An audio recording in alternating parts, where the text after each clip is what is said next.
All right, let's go ahead and get started here. I'm going to be using the suite today as a standalone.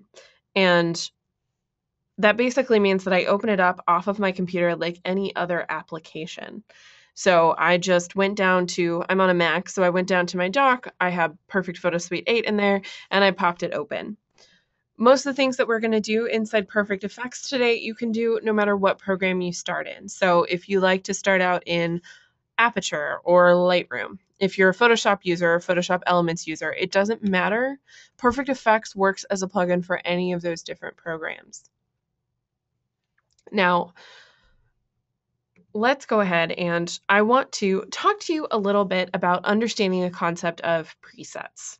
Now, Perfect Effects is a pretty basic program to understand. There are a lot of really simple rules on how it works, and I'll talk you through a couple of those as I go through. But presets are like, they're the best part about using Perfect Effects. They're how I get through all of my editing, and it's how I process as many images as I do.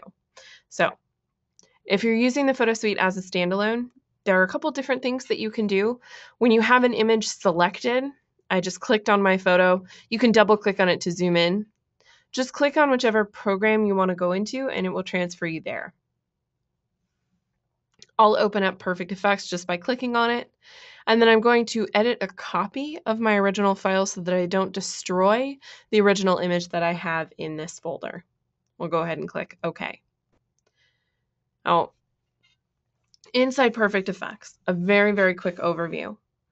On the left-hand side of the screen, there's the filters library. This is where you'll find all of the base filters.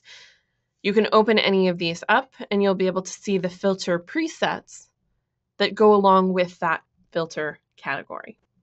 On the right-hand side is your filter stack. This works as a miniature layer stack where you can stack multiple different filters. So if you want to add a cross-processed effect, you want to add a vignette, you want to add some sort of lens blur around the edge, and you want to add a border, you're going to do that all here in your filter stack. And then down at the bottom will be your filter options pane. This is where you'll have access to adjusting any of the filters that you apply to an image. Now, when we go through and we create a style on our photo, this image is a perfect example of something that I want to add a pretty specific style to. I want to create a vintage look or a film look for the couple that I took this photo for, and I know exactly what I'm going for. Many times we start here in the filters library where you can open up any of these categories and you can select something that you're looking for. If I know I'm going for vintage, I'll probably end up going to the vintage category, or I'll end up going to the antique category. Those are the two that I start out with when I'm looking for vintage filters. So I'll go through and I'll click on blue yellow. This could be a good start, and then I could continue my editing process. Many times we don't necessarily know where to start or which base filter. The vintage category is usually a place I start, but I add multiple different filters on top of it. So I'm going to start back out with my original image here. There's a trash icon at the bottom of your filter stack here, which will delete all of the filters in your filter stack. So I like to use that to clean it out if I want to start again. And I'm going to jump over to my presets library. Now, the presets that come with Perfect Effects are these down at the bottom of the library. They're labeled as PE4. And these are a lot of fun. They're from our older version of Perfect Effects, but we transferred them here into the new version of Perfect Effects 8 that came out at the end of last year. So PE4 stands for Perfect Effects 4, which is what was around before the Perfect Effects 8 came out. And we have a whole bunch of categories that you can open up. I like to start out, depending on what I'm going for. I know that I'm looking for a vintage look, so I'll probably end up opening the vintage category. But we also have things like movie looks. One of my favorite categories is the landscape category, which is really, really great. There are a lot of good, very specific presets in here, as well as a whole bunch of others.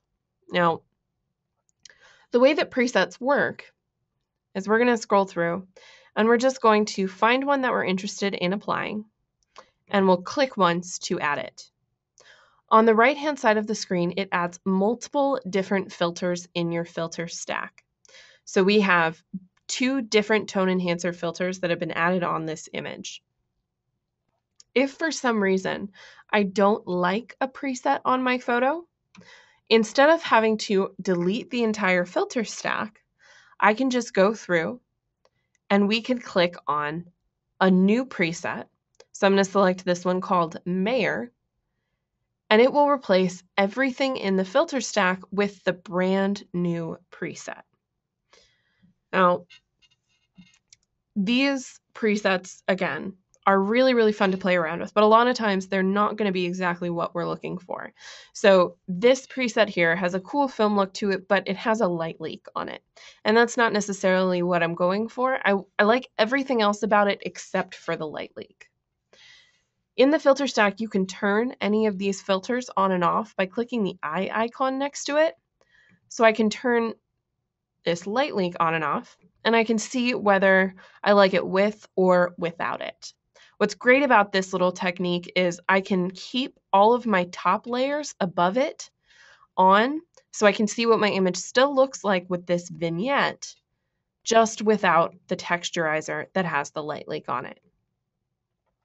If you decide that there's a filter in your filter stack that you don't like and you want to remove it, you can select it and click the delete button down at the bottom. So I'll click the minus button. And now when I click on the vignette, the light leak is now completely gone. Now, filters and presets come together and you can create some really interesting styles on your images. And a lot of times, what can be really fun is combining different presets and different filters together. So this preset that we applied, we customized it, but there's still a little bit of work that I would want to do to this image. In the filter stack on the right-hand side, you can click the plus button, which will add an empty layer in your layer stack. So now I have a blank layer in my filter stack here that I can add another filter to. So if I wanted to finish this image off a little bit more, I could jump over to my filters library again, and we could add a different effect. So I'll close out the vintage category there. And I'm going to open up the, where'd it go? I passed it, there it is. I open up the split tone category. Sometimes I can't remember where everything is in here. So I have this split tone category open and I can scroll through and find one that I'm looking for. I know I really love the blue-yellow effect, so we'll go ahead and click on that split tone. Now it's adding a bit more of the color that I was looking for, but we still have this really cool kind of high contrast film style look to it, but it's a bit softer overall.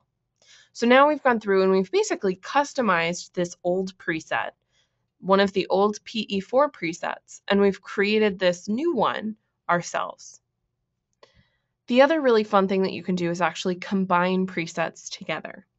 Now, if I go through and I click on any of these different presets, it's going to eradicate my entire filter stack here. It's going to erase all of the work that I've just done to it. To combine presets together, you can click the plus button down at the bottom, just like we did when we were adding our split tone layer.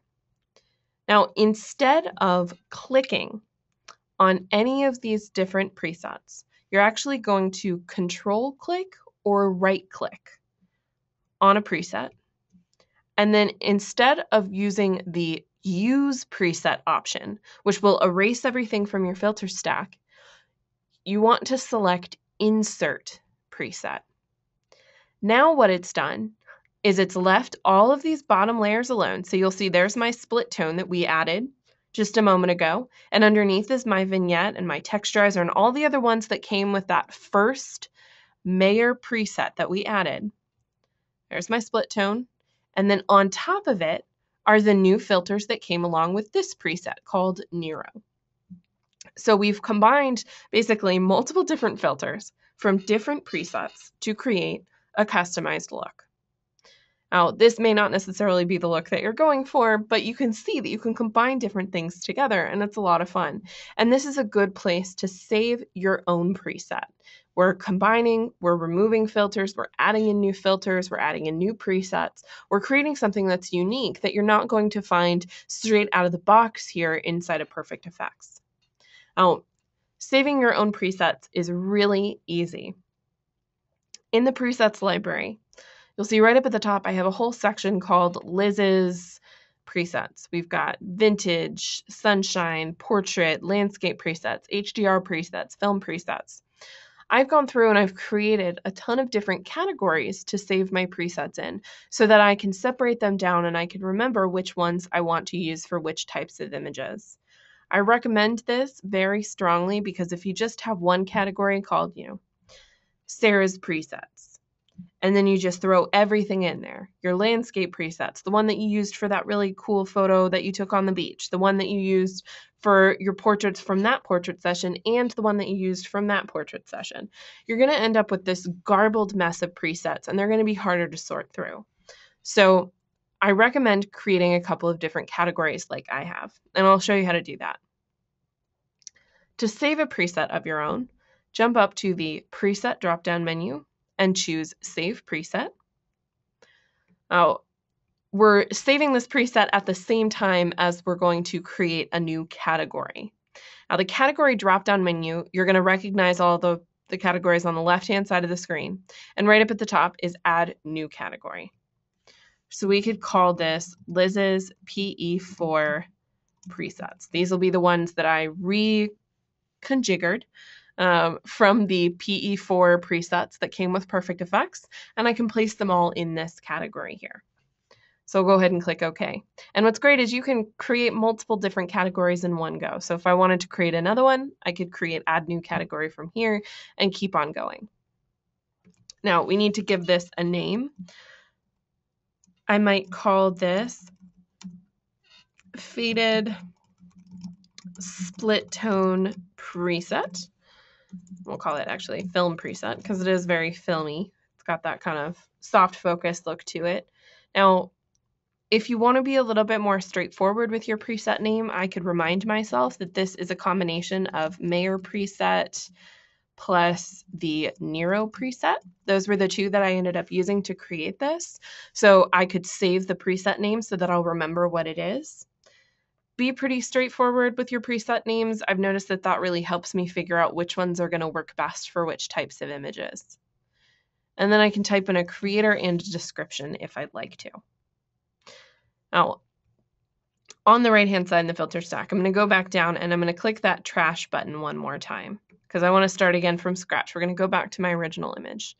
And I want to talk you through a couple of different presets that I've gone through and saved just to give you a couple of tips about how to combine presets together and how to work with them.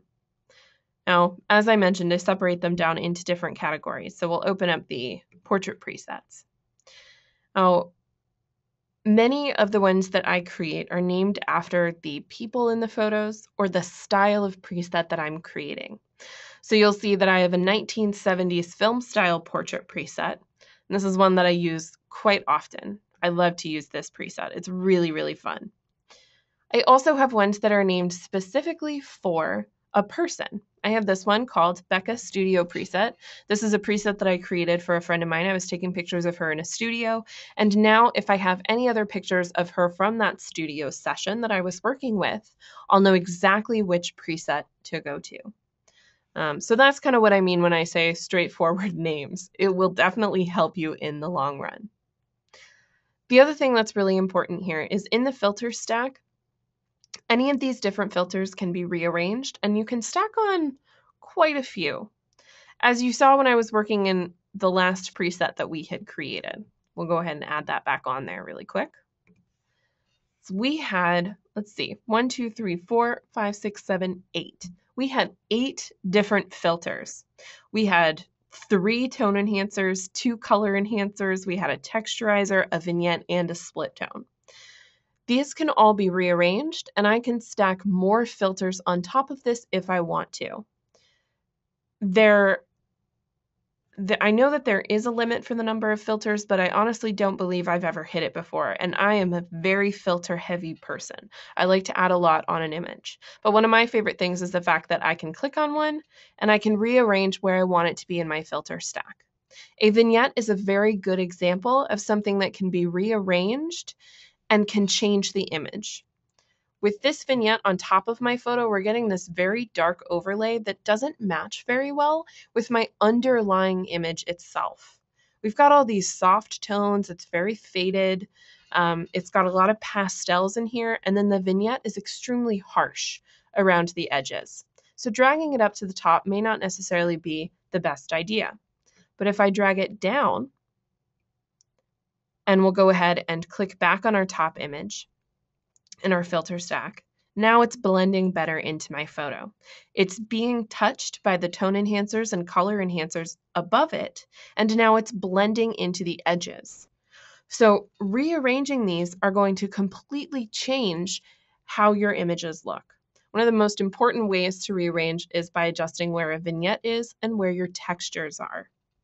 Textures are affected by the filters that go above it, and not by the ones that go below it.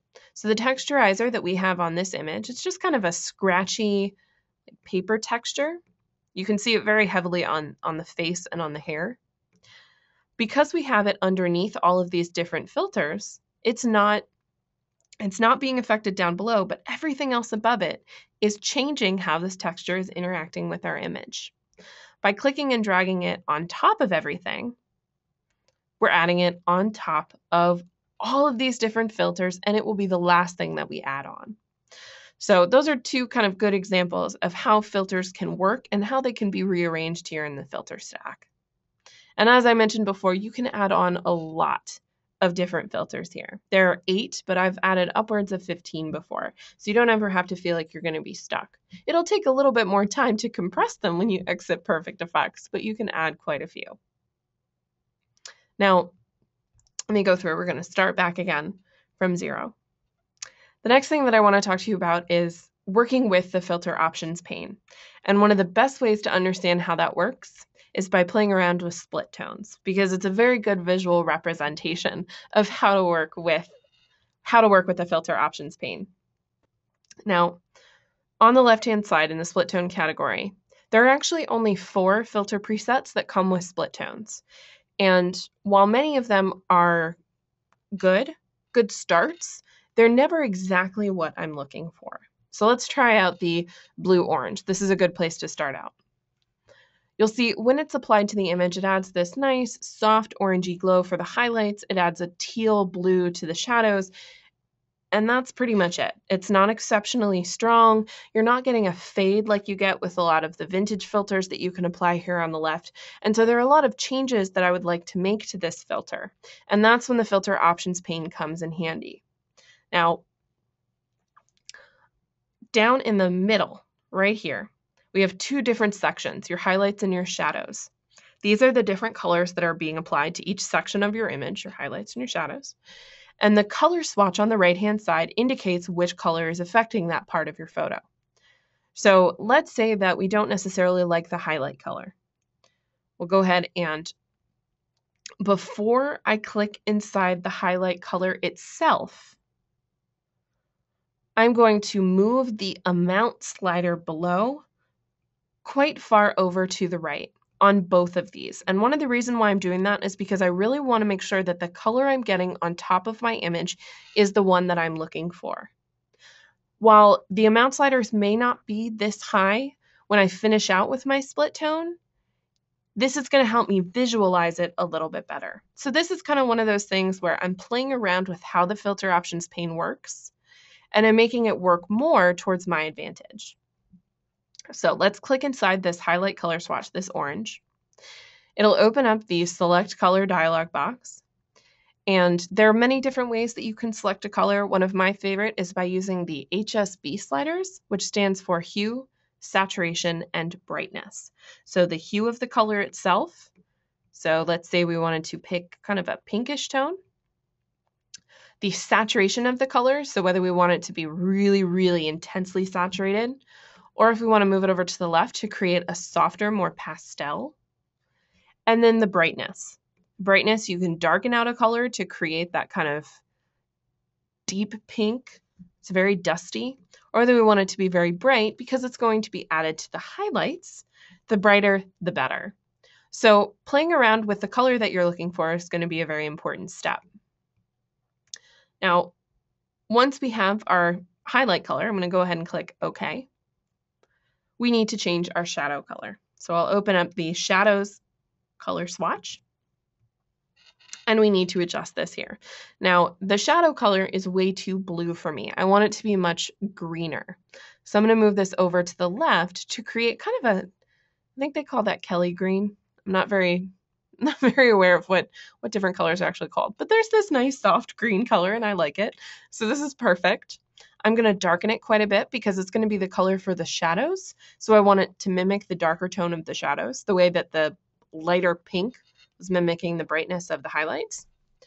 So we'll darken out that green color, and then I'm going to desaturate it just a little bit so it's not quite as intense. And I'll click OK.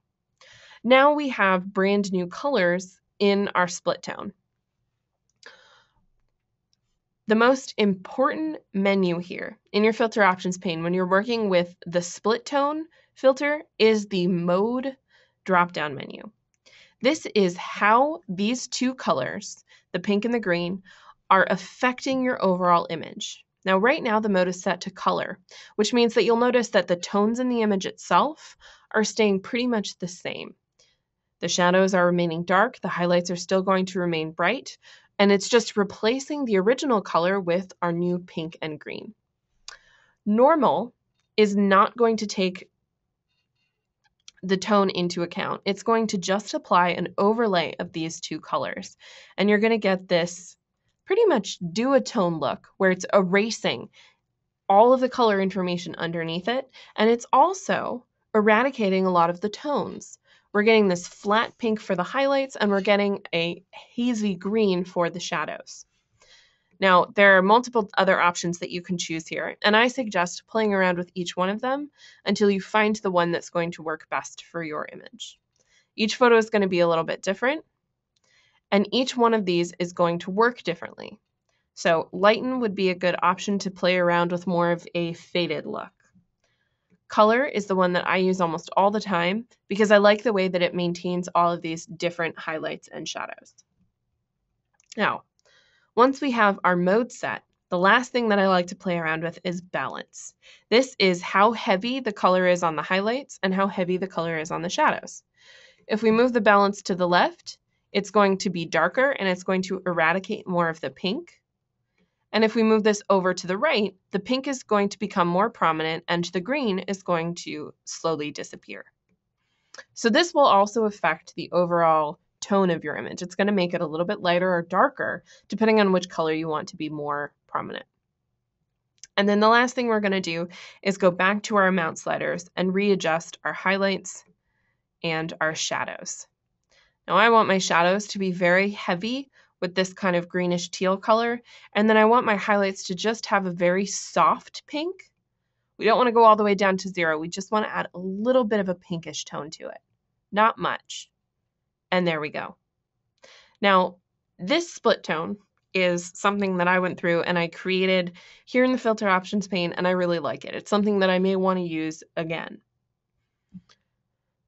This is another really great instance of when a preset should be saved.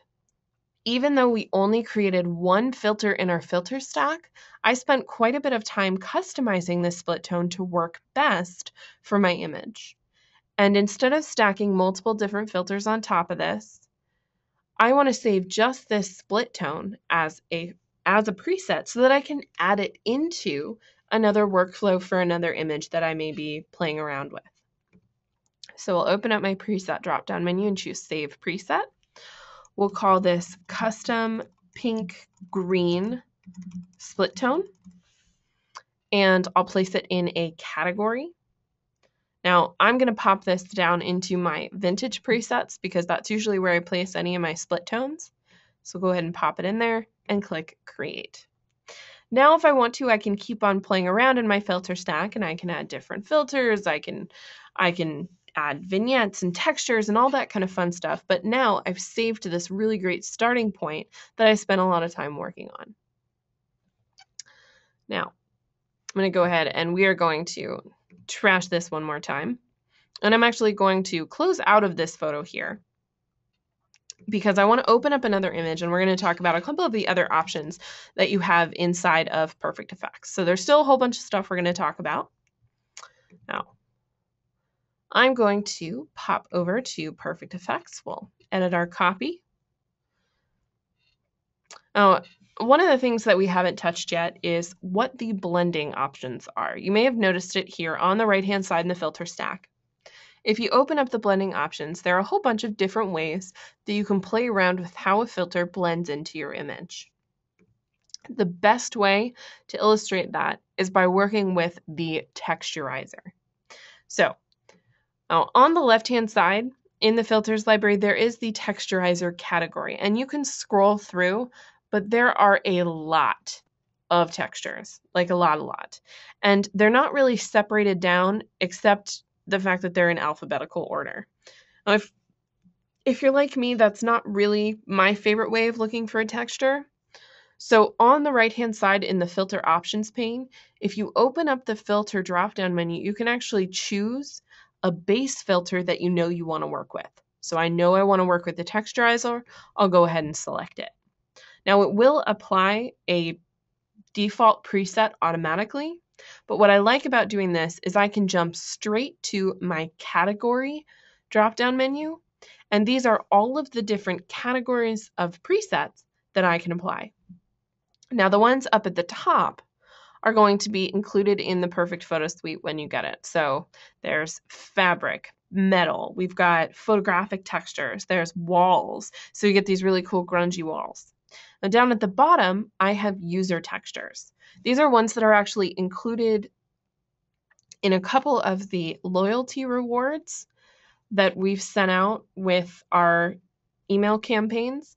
The bokeh textures, which are ones that I had created, you can actually get through us. And a couple of the others, I had some grunge textures that I also included in one of the loyalty rewards.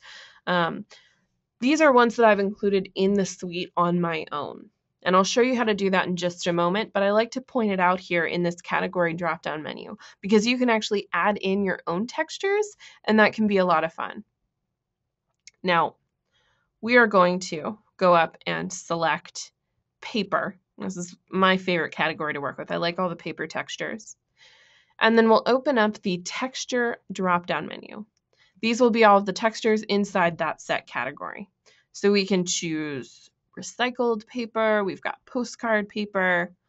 Ornamental is one of my favorites because the ornamental papers 1 and 2 have these really cool, like, ornate corners around the edge that are really fun. The other ones that I really loved are called tattered paper. And there's tattered paper gray, blue, and red. So you can choose a tone that you like most. Underneath, down at the bottom, is the opacity and the mode. The opacity is just going to be how intense the texture is on your photo. So you can soften it so it's not quite as intense, or you can leave it up at 100 so it's very prominent. And then the mode is very similar to the mode menu that we were looking at with the split tone. This is how the texture is blending into your photo. Now, we have normal, which is going to be high saturation, high contrast. Subtle, which is going to be the more subtle version of normal. And then we have lighter and darker.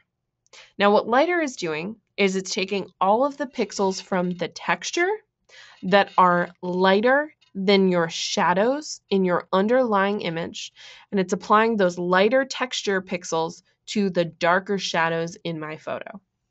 So all of the shadows in this image right now, this is a perfect example because it's a silhouette. All of that silhouette is being affected by the texture. There's still a little bit on the background that's underlying there, but it's very soft. It's really intense on the shadows. Darker is going to do the opposite. It's going to apply all of the pixels from the texture and darken the highlights in the image. These are two of my favorite texture categories because you can create some really interesting looks. This is a fun way to change a silhouette because now we're applying this interesting tattered paper texture on the silhouette, and we get a little bit on the background where the highlights are, so it blends together. Now, I'm going to go ahead and I'm going to leave it at lighter. And I'm going to go down. We also have hue, saturation, and brightness adjustments. So we can change the hue of the texture. So let's say that red wasn't really what I was going for. I wanted more of like an orangey yellow tone. I could move it over to the right like that. I can adjust the saturation of the texture. So if I move it all the way to -100, it's going to leave my original photo alone and just desaturate the paper. If we want to saturate it more to get more of an intense color, we can move it over to the right. Now I'm going to desaturate it just a little bit so it's not quite as strong. And then last, the brightness. So this will adjust the brightness of the texture, so we could make it lighter, or we could make it a little bit darker. And I'm going to move it to the left to make it just a little bit darker. The last options down here are the scale. This is how large the texture is. So if I move this over to the right, it's going to zoom in on the texture itself. And then you can also rotate the texture. So we could move it around. And we can also flip it vertically or horizontally. Now, once the texture is applied to the photo itself, in the filter stack, there's also the blending options. Now, one of my favorite things about the blending options is this apply to drop-down menu. This gives you the ability to take whichever filter you apply to an image and choose just the select section of your photo you want it to be added to. So let's say that even though we used this special mode where it's applying this texture very heavily on the shadows in our image, it's still affecting a lot of the highlights. If I open up this Apply to drop-down menu, I can choose that I only want the texture applied to my shadows. Now, a lot of times it's going to look a little pixelated and strange. And all that means is you need to adjust your range. What it's done is it's applied it to the black, solid black pixels in the image. Anything else it's leaving alone. What we need to do is take our range slider and move it over to the right, and it will adjust the width of shadows that we're interested in adding it to. So it's going to widen its idea of what shadows are. So now it's applying it to more of the background, more of the shadows in the grate here on the screen that the subject was standing against, and some of the darker shadows that are in the background. So just by moving the range drop-down menu, we've adjusted where this texture is being applied to. And we can move this to the left or the right to be as specific as we want. The other thing that's really great here is you can also protect certain sections in your photo. So if we have a texture that's applied to my entire image, by taking the highlight slider and moving it over to the right, we can protect some of the brighter highlights here in the shadow. So if we drop this down to 0, the texture is applying over this entire section in the background. But by moving the highlight slider to the right, it's softened that texture in the sky and a lot of the brighter buildings in the back. You also have many other options here. You can protect your shadows instead, which we don't necessarily want to do with this photo, but you can see that you can get a cool effect there. So you can adjust the protection of your shadows. You can adjust the protection of skin tones, which will remove the texture from warmer tones, usually yellows and reds, somewhere that kind of falls into both of those areas. You can also change where you want to apply your filter to. So we chose shadows originally. We only wanted it to be applied to our shadows, but we can adjust this and we can place it on our highlights instead. So it's just going to hit a little bit on the top. Or we could add it to our midtones, which are going to be some of the weirder midtones in the background, and many others. You can choose color channels if you only want to apply it to the blues in an image, or you just want to apply it to flesh colors or vivid colors, anything along those lines. You can play around with where you want these to be added. Now, And the last thing here is going to be your blending mode. And the blending mode is very important, but before we go into it, I'm actually going to take my texturizer. We'll talk about the blending mode in just a second. I want to introduce you to the layer opacity slider.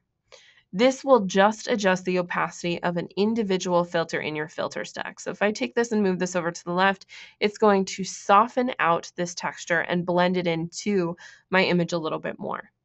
There's also something called master opacity. And let me go ahead and show you how that works. I've got an empty layer in my filter stack here that I added. And I am going to go through and we're going to add a photo filter. And one of the reasons why I like to add the photo filter is because you can choose something that's very obvious, and that'll help the understanding of how these different filters work. So we are going to choose, I passed it, there it is. We're going to add a blue filter here. So when we add it to the image, the entire photo cools down, and maybe that's more of what we were going for, and so on. Now the master opacity will adjust the layer opacity of all of the different filters in the filter stack. So that will include your texturizer layer, which we started out with, and the photo filter layer that we added on top. So we'll take our master opacity, the texture is disappearing, and the photo filter is disappearing. Now, if we just take the layer opacity and we have our photo filter layer selected, the texture is going to stay the same, and just the blue is going to disappear.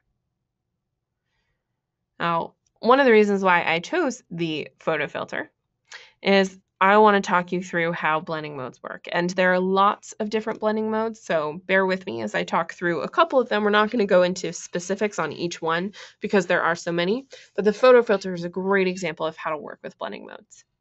Now, the photo filter works similarly to split tone, except you're only applying one color instead of two. You can technically apply a bicolor filter, so you can split your photo into a top, bottom, left, right, and apply a color on the top and a color on the bottom. But we're going to stick with just a basic solid filter. We're going to up the strength a lot, so it's really intense. And then down at the bottom, you'll see that there's a mode drop-down menu. This is similar to the mode that we saw inside of split tone. We have strong, subtle, clean highlights, which is going to be similar to the lighter option that we were working with our texturizer, and clean shadows, which is going to be similar to the darker option that we had in our texturizer.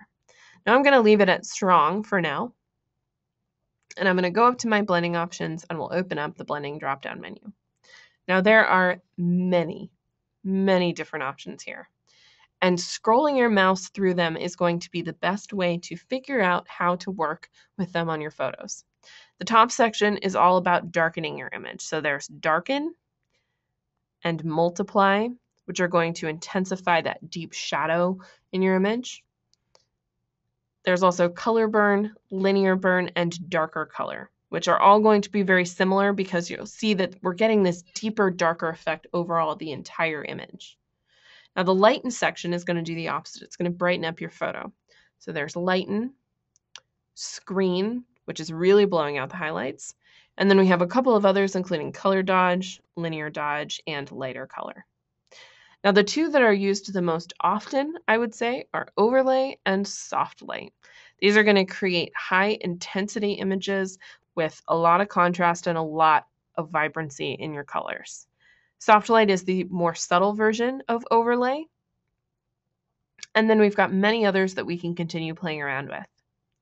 Now, the ones that I find the most important here, down at the bottom, is we've got a lot of weird ones like difference and exclusion, which create these very strange effects. But there are two called color and luminosity that are very good to know. Now, when you select color, what it's doing is it's leaving the tone information from my underlying image alone and just applying a color overlay that blends with my photo. But you'll see that the tones are staying the same. We're still getting that soft faded silhouette. We're still getting brights in the background. It just now has this weird cyan color to it. Now, there's also luminosity.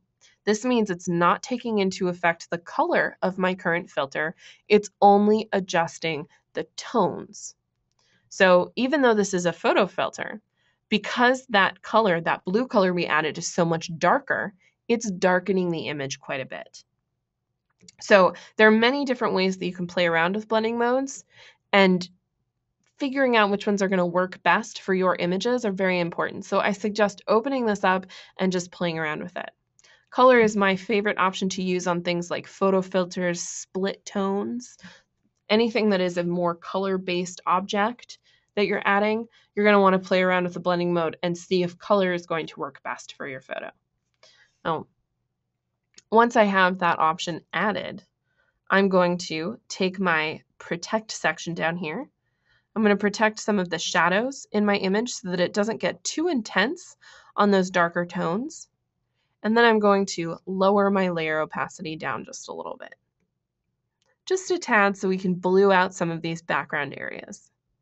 Now, we've completely changed how both of these filters work and blend with our image. And again, this is another opportunity to save a preset.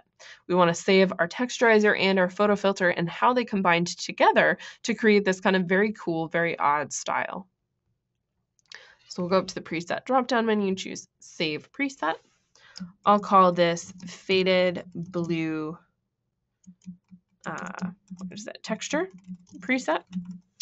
And I'll place it in a category. I have texture presets that I've created. These are all ones that I use big textures on. So we'll go ahead and click Create, and it will pop over into my presets library, open up Liz's textures presets, and here are the ones that I have. And I have many others in here. You'll see Faded Blue texture preset.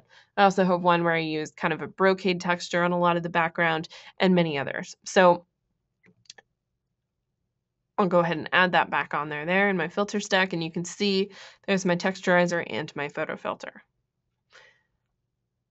Now, that's kind of a basic overview of how to use the blending options here inside of Perfect Effects. I know that it seems a little confusing, but it's actually one of the coolest parts about using Perfect Effects is that a lot of people just go through and they add basic filters. So they want the one magic filter that's going to be added to their image that's going to save it. And while there are many filters in here that can do a lot in one fell swoop, again, one of my favorites is the vintage filter because that's a style I go for, but also things like our sunshine filter, which will increase contrast and vibrancy and glow all at the same time. They're really great, but a lot of time you want to combine them together to create a customized look. And in many cases, when you add a filter to your image, even though it does a really great job, you may not want it everywhere on your photo. And blending options are a great way to do that without having to break out masking tools, which can take a little bit more time. Blending options can be quicker, and you can cut down all of that masking time by figuring out which part of your photo you want things to be added to.